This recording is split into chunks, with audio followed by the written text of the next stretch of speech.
Hello everyone! We've got another hero revamp for you today.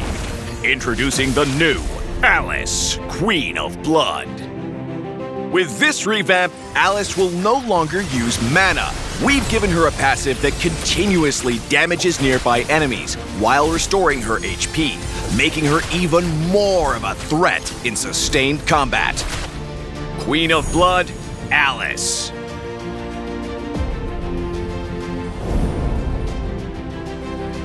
Passive, Crimson Blood Banquet. Alice's passive skill has been completely reworked. The new version now deals sustained damage and restores HP. When Alice's skills deal damage to minions, creeps, or enemy heroes, she gains 1 stack of Crimson. Upon reaching max stacks, Alice's passive will activate, dealing continuous damage to nearby enemies while restoring her HP. While the passive is active, hitting a creep or enemy hero with any skill will renew the passive's duration. First skill, Crimson Gleam, Scarlet Shadow. Alice's first skill still retains its original mechanics. The first part of her first skill, Crimson Gleam, launches a blood sphere in the target direction, dealing magic damage to all enemies in its path. This skill can be used again to cast Scarlet Shadow, causing Alice to blink to the location of the blood sphere. Second skill, Doom Waltz. Alice's second skill has been adjusted to synergize with her passive. Alice's second skill deals damage to enemies in the target area and slows them on hit. If her passive is active, she unleashes a second attack that deals additional damage while restoring her HP. Ultimate, Throne of Ruin.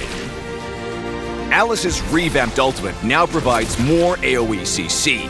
When Alice uses her ultimate, she enters a channeling state and gains high damage reduction for the duration. Once the channeling completes, she unleashes a burst of AoE magic damage and immobilizes enemies hit.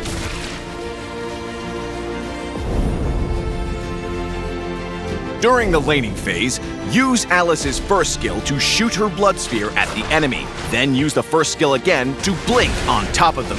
Follow up with her second skill to damage and slow the target, and stay close so her activated passive continues to deal damage.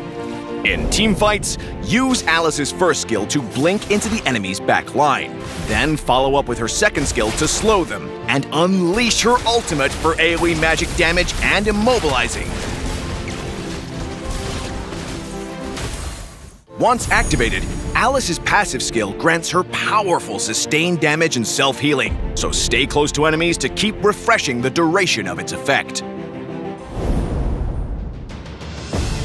Upgrade Alice's first skill at level 1, then prioritize leveling up her second skill, since it's her primary source of damage.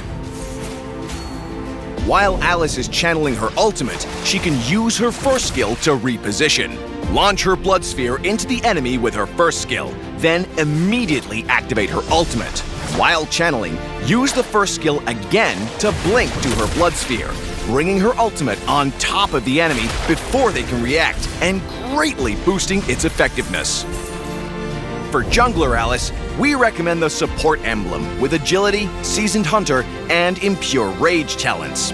The Support Emblem's healing effect amplifies Alice's Blood Drain effect, while the cooldown reduction and movement speed will help her activate and maintain her passive. And Seasoned Hunter helps her with clearing creeps. Alice's sustained damage can easily trigger Impure Rage's effect, allowing her to consistently proc its percentage damage. Without mana, Alice will recover HP instead, adding to her survivability.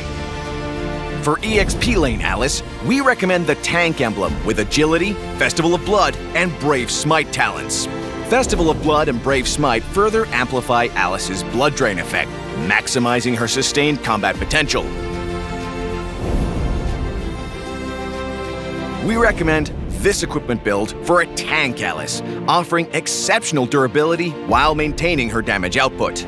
Clock of Destiny is Alice's core equipment, providing both damage and hybrid defense to greatly enhance her survivability. Grab Ice Queen Wand in the mid-game to slow targets with its effect so her passive can keep refreshing. Pick up Queen's Wings in the late game to enhance Alice's survivability and damage during late-game teamfights. We also recommend this damage-focused build for Alice. Fleeting Time can reset her ultimate cooldown during the mid-game, enabling more frequent uses for CC. Pick up Winter Crown in the late game to further enhance Alice's survivability. We recommend the Vengeance battle spell for Alice to boost her survivability and damage potential. Alice can also take Retribution for the jungler role. Her excellent sustained damage and mobility on her first skill make her an efficient jungler by speeding up rotations and ensuring last hits. Alice's built-in mobility in CC and her strong sustained combat capabilities make her effective against heroes lacking mobility and burst, such as Cecilion and Chang'e. Enemy tanks with low damage, high HP, and limited mobility, like Uranus and Bajia, also become batteries for her blood drain in sustained fights. Alice's passive requires her to be close to the enemy, making her vulnerable to high mobility and ranged heroes such as Hayabusa, Granger, and Obsidia. Heroes that can give movement speed buffs, like Angela, Zuchin, and Rafaela, can help Alice stick to her targets after engaging. Alice's CC is somewhat unreliable in the early game, and she will struggle to keep her passive active, so avoid aggressive trading. Once Alice unlocks her ultimate at level 4, she will have access to strong AoE damage and CC, making her a pivotal force in small skirmishes over neutral objectives to secure early game advantages for her team. In mid to late game teamfights, Alice can bypass the enemy front line with her first skill and use her AoE damage and CC to eliminate the enemy's backline with her team.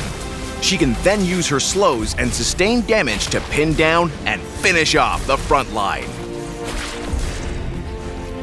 Newly revamped Alice, the Queen of Blood, will be arriving September 17th. Get her for 30% off the first week. And until next time, we'll be seeing you in the Land of Dawn.